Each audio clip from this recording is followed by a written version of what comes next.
Nous lançons ce webinaire sur la prévoyance et le mandat de protection future pour le chef d'entreprise. Donc, pour présenter ce webinaire, eh bien, nous sommes accompagnés de Franck Deneville, qui est conseiller en gestion de patrimoine expert chez Allianz. Et donc, Franck, merci encore d'avoir accepté notre invitation pour parler de ce sujet de la combinaison entre ces deux outils qui sont quand même très pertinents à articuler ensemble. Donc, Franck, je te laisse peut-être te présenter davantage avant qu'on démarre vraiment le contenu du webinaire. Très bien, merci Mélanie. Écoutez, merci à vous pour votre présence. Moi, je suis Franck Deneville, donc conseiller en gestion de patrimoine expert auprès d'Allianz. Nous travaillons chez Allianz Expertise et Conseil, qui est le réseau salarié d'Allianz. C'est-à-dire, je ne suis pas agent indépendant comme un agent général d'assurance qui, eux, font plus de l'assurance auto-habitation. Nous sommes spécialisés dans une double expertise qui est la protection sociale et la gestion de patrimoine en réseau salarié. Voilà, dans le cadre salarié du groupe, nous dépendons directement de la maison mère. Et donc, nous saisissons des partenariats avec des professionnels du chiffre et du droit, parce que nous croyons beaucoup en l'interprofessionnalité. Merci beaucoup, Franck. Donc, ce webinaire, il est proposé par Droit Quotidien Legal Tech. Je fais partie donc d'un groupe qui s'appelle Droit Quotidien, qui œuvre depuis 29 ans pour améliorer l'accès aux droits des citoyens. Et nous sommes plus spécifiquement, nous, experts sur le sujet du mandat de protection future. Et donc, c'est un sujet que nous nous battons pour qu'il soit démocratisé le plus possible. Alors, sur le plan de ce webinaire, on va commencer d'abord par évoquer un rappel sur l'utilité du mandat de protection future pour le chef d'entreprise, parce que c'est vrai que c'est un sujet qui est encore assez peu connu, qui mérite d'être bien démocratisé, diffusé. Et on va évoquer le fait de rajouter un deuxième étage à la fusée, à savoir la prévoyance donc du chef d'entreprise, pour faire en sorte que cela puisse donner, on va dire, les moyens financiers de mettre en œuvre ce mandat de protection future en cas de perte de capacité.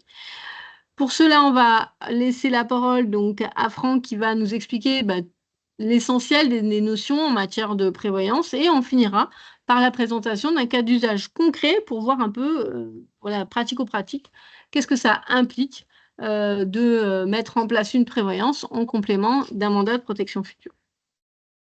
Donc, on va commencer par le petit rappel sur l'utilité du mandat de protection future pour le chef d'entreprise avant de rentrer dans le cœur du sujet qui est la prévoyance en elle-même. Alors, quel est le risque si on n'a pas de mandat de protection future et qu'on est chef d'entreprise? On peut rappeler l'histoire d'Olivier qui a eu un accident de trottinette et qui malheureusement est tombé dans le coma. Son état a nécessité un rétablissement assez long. Et en parallèle, eh bien, il n'avait pas rédigé de mandat de protection future. Et malheureusement, assez rapidement, eh bien, son entreprise a été liquidée, tout simplement parce que c'était très compliqué de trouver quelqu'un pour prendre le relais et pour faire en sorte que l'activité puisse se poursuivre, aussi bien pour la désignation d'un mandataire social de remplacement, mais aussi pour la désignation d'un tuteur pour voter en assemblée générale. Parce qu'en fait, le chef d'entreprise est à la fois mandataire social, mais il est aussi titulaire de parts, d'actions. Et pour qu'on puisse, par exemple, revendre la boîte, encore faut-il qu'il y ait l'autorisation de céder les parts et qu'il y ait une personne qui puisse représenter le chef d'entreprise qui est dans le coma pour les céder. Et donc, pour cela, si on n'a rien anticipé, on est obligé d'aller voir un juge des tutelles et malheureusement, ça prend beaucoup de temps. Et donc, c'est évidemment pas adapté pour la survie d'une entreprise qui ne peut pas rester pendant des mois dans l'attente d'une issue.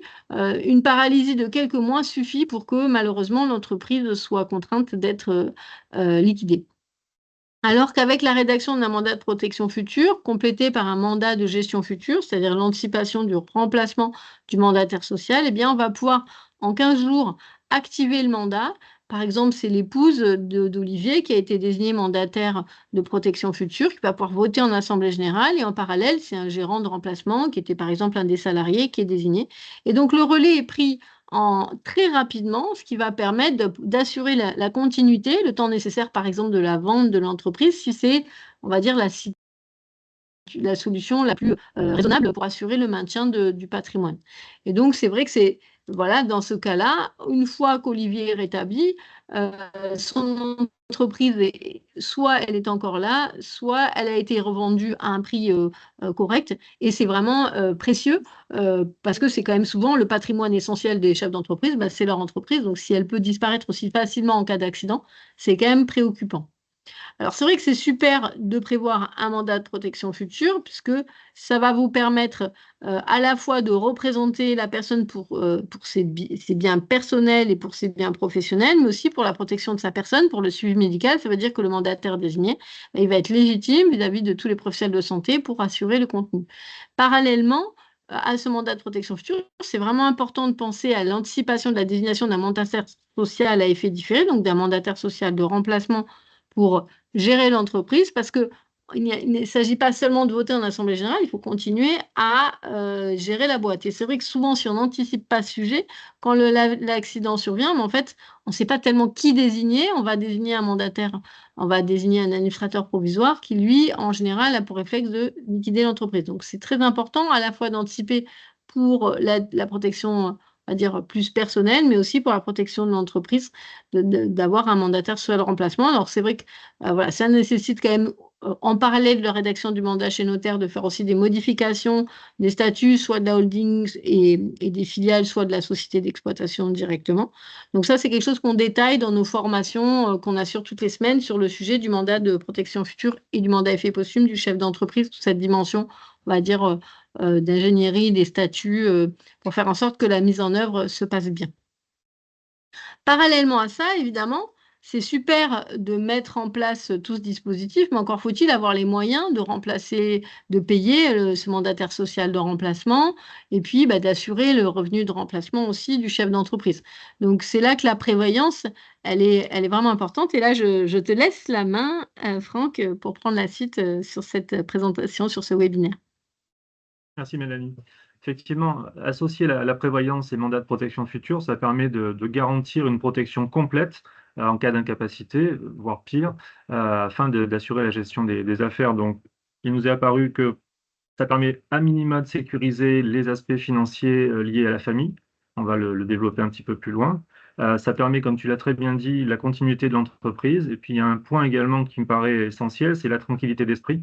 C'est-à-dire que le chef d'entreprise peut, à ce moment-là, se concentrer sur l'essentiel, c'est-à-dire développer son entreprise. Donc, si nous rentrons un petit peu plus dans le détail,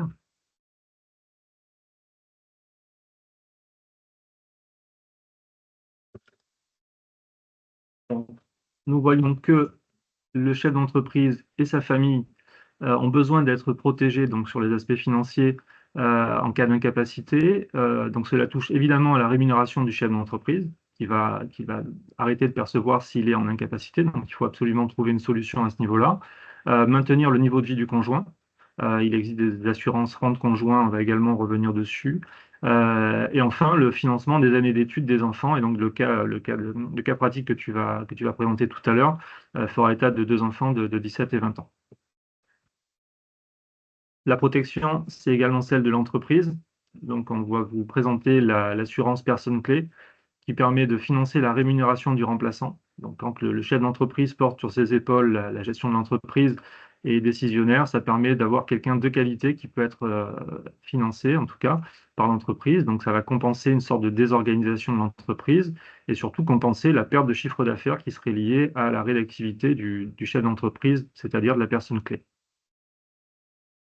Donc effectivement, on a deux catégories d'entreprises, de prévoyance. On a une prévoyance qui va plutôt concerner, qui va être souscrite par le chef d'entreprise à titre personnel, alors qu'on a une autre prévoyance qui va être souscrite par l'entreprise elle-même. Donc en fait, on a deux, on va dire, typologies d'assurance. On ne va pas couvrir le même risque et on va finalement avoir deux bénéficiaires différents. D'un côté, on a un souscripteur. Alors après, est-ce que, juste pour répondre voilà, est-ce que l'assurance qui est souscrite par le chef d'entreprise, l'assurance incapacité, elle peut être prise en charge par l'entreprise ou pas? Comment ça se passe? Alors, très bonne question. Ce type d'assurance peut être pris en charge par l'assurance, par l'assuré lui-même et par l'entreprise. Les différences de cotisation vont avoir un impact en cas de dénouement, en cas si jamais le risque est avéré, c'est-à-dire que si le chef d'entreprise, imaginons, ça va jusqu'au décès et que des capitaux sont versés. Effectivement, si c'est le dirigeant qui payait la cotisation, ce seront ses ayants droit qui percevront les sommes. En revanche, si c'est la société qui payait la cotisation, ça va avoir des effets financiers et fiscaux derrière, puisque ça va être assimilé à un revenu exceptionnel et ce sera donc taxé. Donc il faudra mener vraiment ça avec précision et aller au plus près des besoins et prendre en considération ces aspects-là, financiers et fiscaux derrière. Oui, parce que souvent, les chefs d'entreprise, ils préfèrent que les cotisations soient prises en charge par l'entreprise. Donc, il faut Entreprise. avoir une vision plus globale. Des Absolument. fois, ça peut être plus pertinent de prendre en charge la cotisation plutôt que Mm. l'entreprise selon la situation du chef d'entreprise. Tu as tout à fait raison, ça dépend du chef d'entreprise, ça dépend de son âge et des capitaux à couvrir, forcément. Très bien, merci beaucoup. Donc en fait, l'idée aussi, c'est qu'on peut avoir une autre assurance qui vient compléter, qui est plus autour de la question du rachat des parts. Absolument, on a la possibilité de faire des assurances croisées. Il nous est déjà arrivé d'avoir des associés qui ont des enfants mineurs, tu le sais, et si jamais un des associés est empêché, pour pas dire pire, ils n'ont pas forcément prévu la possibilité de racheter au pied levé, si je puis dire, les parts de l'associé empêché ou défunt.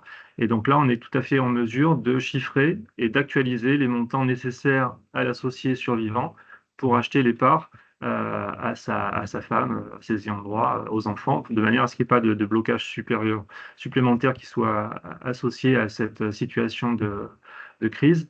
Quant au financement du compte courant d'associés, nous le faisons régulièrement également en faisant supporter le rachat du compte courant d'associés qui s'est accumulé en une seule et même fois, si la société a la capacité de rembourser un prêt. Et donc, nous sortons ce compte courant d'associés de la sphère de l'entreprise pour la repasser sur la sphère privée. Et nous prenons en garantie ce contrat de capitalisation, contrat d'assurance vie, en contrepartie du financement que nous avons mis en place sur la société. Et là, encore une fois, ces contrats, ils sont souscrits par l'entreprise ou par l'associé, par chacun des associés. Comment ça se passe? Là également, il existe des assurances croisées qui peuvent être souscrites, enfin, payées en tout cas par la société, de la même manière qu'il peut y avoir des capitaux qui couvrent mutuellement les deux associés, par exemple. Ça va dépendre des montants, tu l'auras compris, ça va dépendre de l'état de santé. Et puis derrière, il faut aussi, si on le fait à titre individuel, flécher les capitaux de manière à s'assurer que ça aille bien. En remboursement, enfin en tout cas en paiement En des financement? parts, en financement de ces parts, effectivement. Et donc, on peut imaginer une assurance croisée qui couvrirait aussi le cas de l'incapacité avec un rachat à l'associé devenu incapable des parts par l'autre associé. Ça fait partie des choses qu'on peut tout à fait envisager. On est sur le terrain du sur-mesure, donc on peut tout envisager. Donc, très bien. Et donc, ça veut dire que c'est vrai que dans des situations où on a deux associés ou trois associés, d'avoir la certitude que s'il y a une situation d'incapacité, eh bien les associés qui sont encore en capacité seront soutenus financièrement pour racheter les parts de cette personne qui est devenue incapable. C'est quand même un point essentiel pour la continuité de l'entreprise, pour maintenir une gouvernance cohérente, parce que c'est vrai que c'est pas évident d'avoir un associé, entre guillemets, euh, dormant, qui a une part importante du capital. Donc ça peut être vraiment problématique. Donc c'est vrai que Oui. ces assurances croisées, elles sont pas forcément bien connues, mais elles peuvent être vraiment pertinentes aussi bien pour l'incapacité que pour effectivement le décès également. Donc en fait, l'objectif maintenant, c'est de vous permettre de voir un peu concrètement qu'est-ce que on peut mettre en place comme dispositif quand on est face à un cas concret. Donc prenons un cas d'usage, un chef d'entreprise de 50 ans qui a une entreprise avec plusieurs centaines de salariés. Donc il est à la fois président et associé majoritaire d'une SAS. Il a trois associés minoritaires, deux investisseurs et un de ses salariés. Et au niveau familial, il est marié et il a deux enfants de 20 et 17 ans. Donc, en fait, ce chef d'entreprise, mais il s'interroge, il veut savoir dans quelle mesure ça peut avoir du sens de mettre en place un mandat de protection future, peut-être aussi un mandat à effet posthume, pour assurer la continuité d'activité de son entreprise si jamais il devait lui arriver un accident le rendant incapable.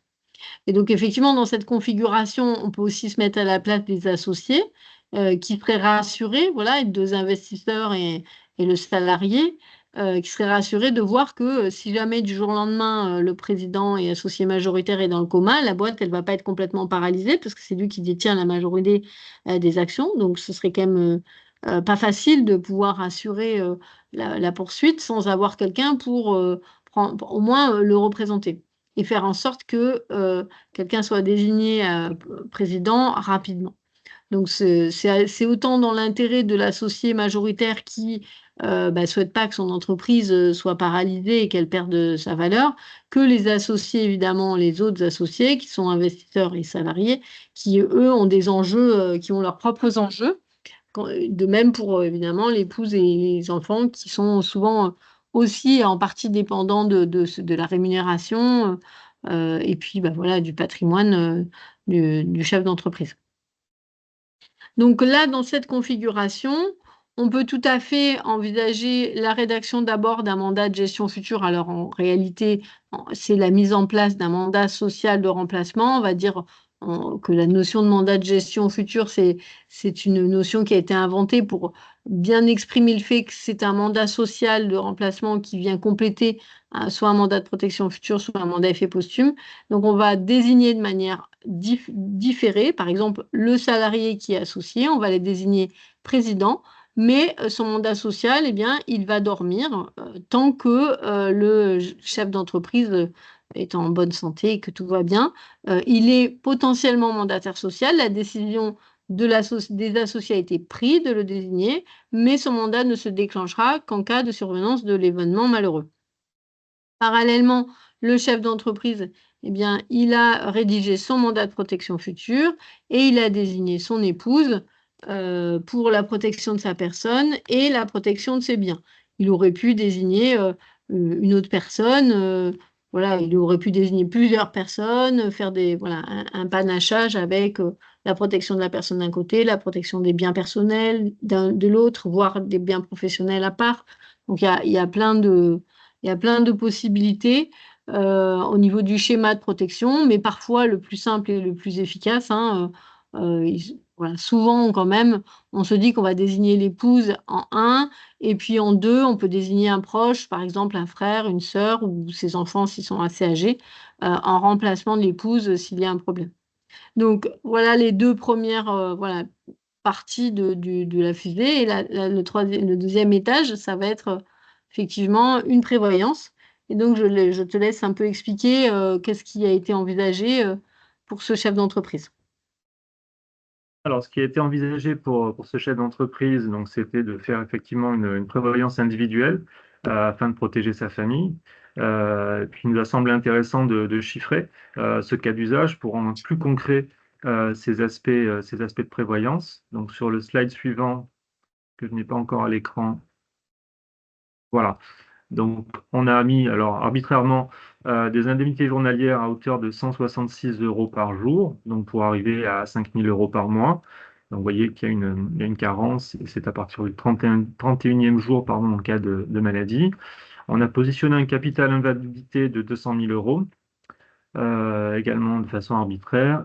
En revanche, on a rajouté, parce que c'était important dans le cas d'usage, la rente au conjoint pour 1 000 euros par mois, et également la rente éducation à 500 euros par enfant pour justement arriver à ces sommes-là, plus un capital d'essai qui là serait versé de 232 000 euros. Donc, ce qui est intéressant, c'est de voir la cotisation mensuelle euh, qui correspond à 271,83 €. Ça permet de démystifier pas mal, puisque là, pour avoir 5 000 euros de revenus, plus les capitaux d'essai, les rentes conjoints, on s'aperçoit que c'est finalement, c'est pas si important que ça. Ça peut être payé par l'entreprise et vous voyez, en dessous, c'est même éligible loi Madelin. Donc ça veut dire que c'est déductible pour l'entreprise lorsque c'est payé par elle. Donc voilà un petit peu les chiffres qu'on peut mettre en place. Donc c'est une personne qui ne fume pas. Ça aurait eu certainement un impact dans la tarification, mais c'était pour vous donner un ordre d'idée de ce que la cotisation pourrait être dans ce cas de figure. Donc là, c'est pour protéger le chef d'entreprise et sa famille. Et il y a un second slide qui permet de voir dans le cadre de l'assurance personne clé, quel serait également le coût et les revenus qu'on pourrait enclencher. Alors, l'assurance personne clé et non plus homme clé sert à compenser donc, la perte de chiffre d'affaires. Ça peut permettre de recruter un remplaçant, former un collaborateur, racheter des parts, on voit en dessous avec le capital, ou certaines dettes fournisseurs, selon les délais compris la mise en place du mandat.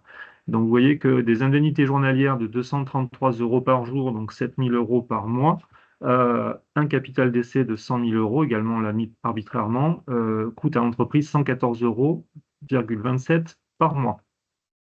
Donc on est sur une cotisation qui est encore plus faible que la précédente. Sur certaines conditions, forcément en étant tennis, pas forcément, ça permet d'avoir une déductibilité également de cette charge. Donc 114 euros pour 233 euros par jour d'indemnité journalière, donc 7 000 euros par mois. Du coup, ça veut dire que si malheureusement, donc admettons, les deux assurances ont été souscrites en parallèle, ça signifie que d'une part, le chef d'entreprise recevrait euh, les 166 euros par jour à titre personnel, qui viendrait donc couvrir, on va dire, remplacer sa rémunération qu'il ne percevrait plus de la part de Mhm. l'entreprise. Donc c'est une charge en moins. Enfin, finalement, l'entreprise n'a plus à verser de rémunération puisqu'il y a cette indemnité journalière qui est prise en charge.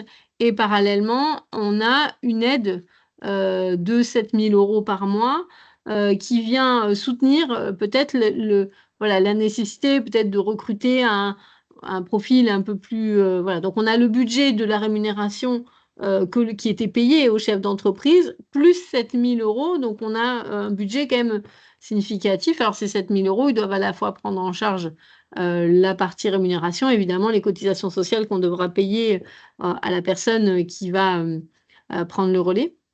Alors, tout dépend évidemment de la... Voilà, parce que ce sera un gérant, soit ce sera un gérant minoritaire, soit ce sera un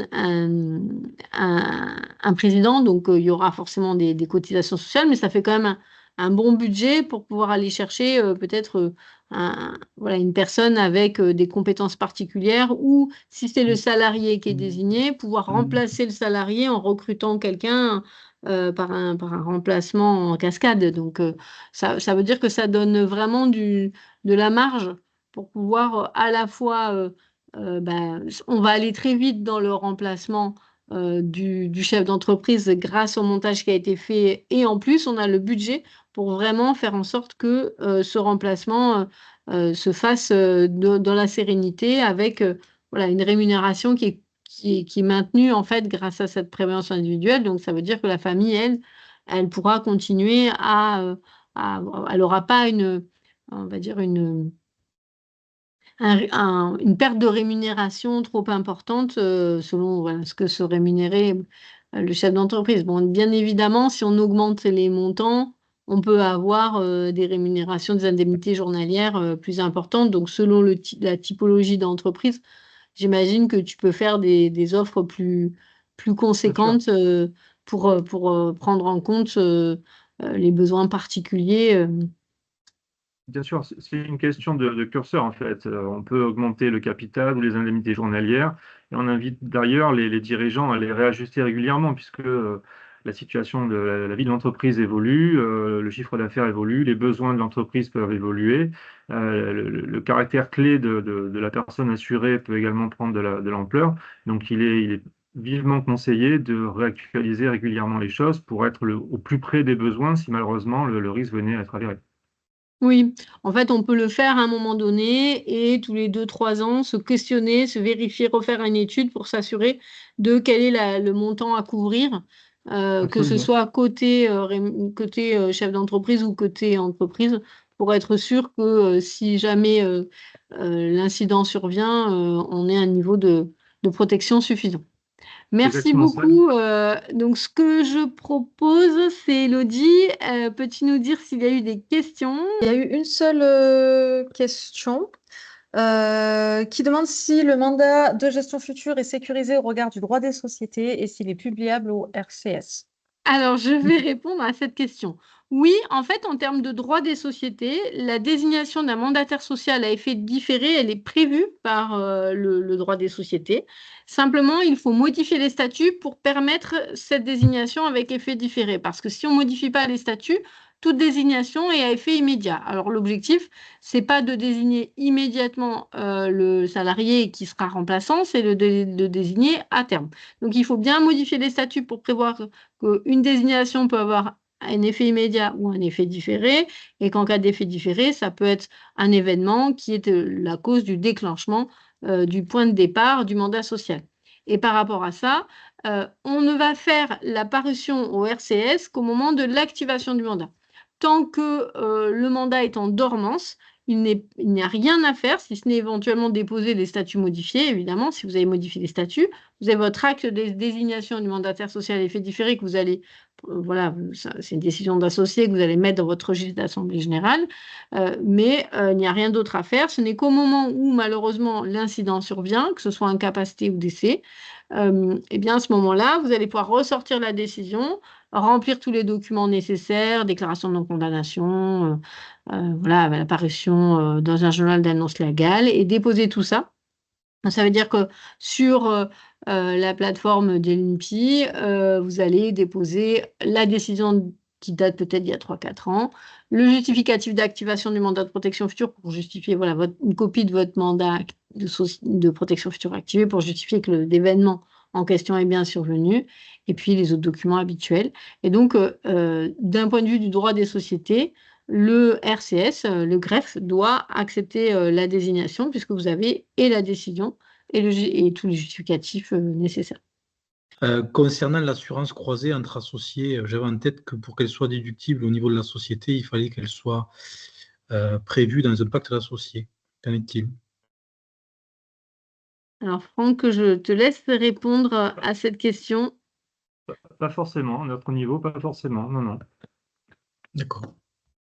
Après, de toute façon, très honnêtement, en tant qu'avocate en droit des sociétés depuis fort, fort longtemps, quand on a qu'on a 2 associés au moins et qu'on a une configuration, enfin bon, et c'est quand même toujours préférable de mettre en place un pacte d'associés. Donc, quoi qu'il en soit, peut-être c'est une question à creuser, à vérifier, mais à mon sens, de toute façon, quand il y a plusieurs associés avec des niveaux, d'ailleurs, qui soient très majoritaires ou plutôt avec une gouvernance un peu collective, dans tous les cas, le pacte d'associés, c'est quand même, c'est vrai que c'est un des points, on n'a pas abordé sur ce webinaire, mais c'est effectivement un peu un prérequis, hein. Le pacte d'associés, il faudrait le faire dans toute association, ça vaudrait le coup de faire un pacte d'associés pour sécuriser tous les événements qui peuvent survenir, que ce soit voilà, le fait de plus s'entendre, mais aussi le décès, voilà, tout ce qui va permettre d'assurer, on va dire, une continuité dans la sérénité. Très bien, merci. Merci beaucoup à vous. Je vous souhaite une bonne fin de journée, un bel été. Merci, au revoir.